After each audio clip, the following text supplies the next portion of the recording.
బయట పారబోయి.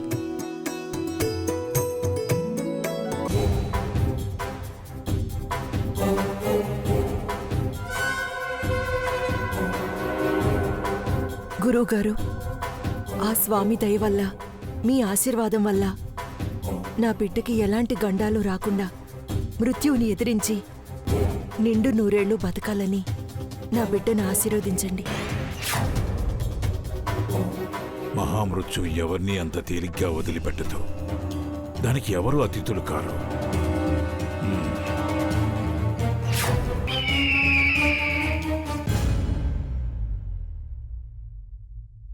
నమస్కారం గురుగారు. శుభం భూయాత్. ఏదదినా?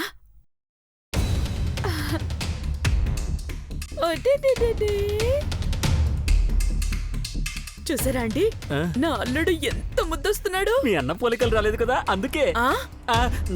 నా ఉద్దేశం మా చెల్లి పోలికలు రావడం వల్ల ఇంత అందంగా ఉన్నాడు అని.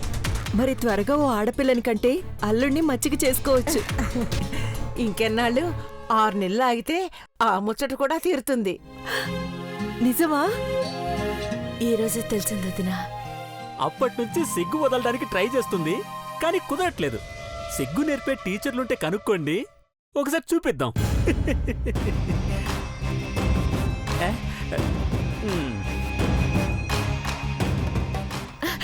చిచ్చి ఓమా,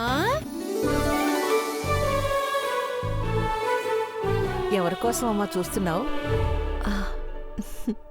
ఇంకెవరు? మా అన్నయ్య కోసం అయ్యుంటుంది. వాడేదో పని మీద ఉండుంటాడు. నువ్వు లోపలికి వెళ్ళమ్మా, నేను వెళ్ళి పిలుచుకొస్తాను. అలాగే. ఇలా రానన్న.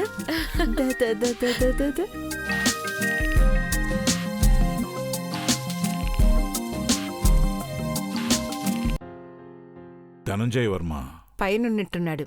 రండి గురువుగారు.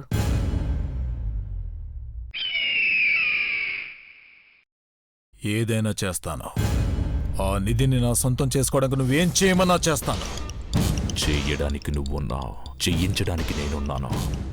కానీ ఆ ఇల్లు మనకు అప్పగించడానికి ఎవరున్నారు? ఆ నిధి నీకు కావాలంటే ఆ ఇల్లు నాకు కావాలి. అర్థమైంది పశుపతి. ప్రస్తుతం నేను ఆ ఇల్లు లాక్కునే పని మీదే ఉన్నాను.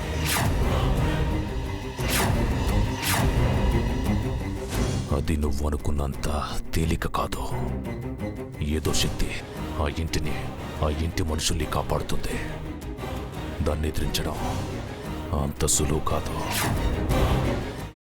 అమ్మా, అలాంటి వాళ్ళది నిజమైన ప్రేమ కాదు, అది వ్యామోహం. ఎగ్జాక్ట్లీ చిన్నత్త. నిజంగా ప్రేమించుకున్న వాళ్ళు అలా చేయరు. ఎంత మనసు విరిగిపోతే కన్న కూతుర్ని పట్టుకొని మా దృష్టిలో చచ్చిపోయా ఉంటుందా తల్లి? అది సరే అమ్మా, తన కూతురుతో తన మాట అనేటప్పుడు ఆమె మాటల్లో వ్యథ, కళ్ళల్లో బాధ గమనించావమ్మా? పెద్దబాబుకు బర్త్డే విషెస్ చెప్పు కూడా వెళ్ళాం కదా. ఊరికే ఎలా కాలిపోతుంది? మంట పెడితేనో పడితేనో తగలబడుతుంది.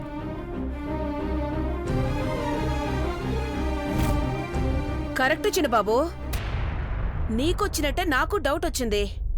పార్వతే షర్టును తగలబెట్టిందనుకుంటా.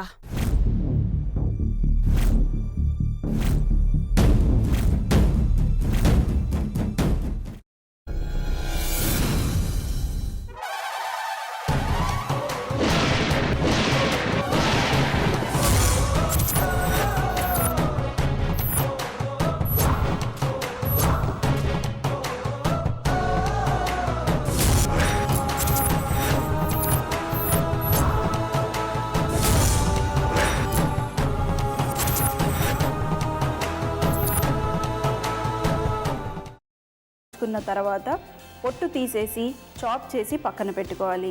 ఒక ప్యాన్లో కొద్దిగా నూనె వేడి చేసి అందులో ఆవాలు, మినప్పప్పు, శనగపప్పు, కరివేపాకు, సన్నగా తరిగి పెట్టుకున్న ఉల్లిపాయలు వేసుకుని 1 నిమిషం పాటు వేయించుకోవాలి. ఆ తర్వాత కాల్చి కట్ చేసి పెట్టుకున్న వంకాయని కూడా అందులో వేసుకుని బాగా మిక్స్ చేసి బౌల్లోకి ట్రాన్స్ఫర్ చేసుకుని అందులో తగినంత చిక్కటి పెరుగు లేదా పల్చటి పెరుగు వేసుకుని మిక్స్ చేసి అన్నంతో కానివ్వండి, చపాతీతో కానివ్వండి సర్వ్ చేసినా చాలా బాగుంటుంది.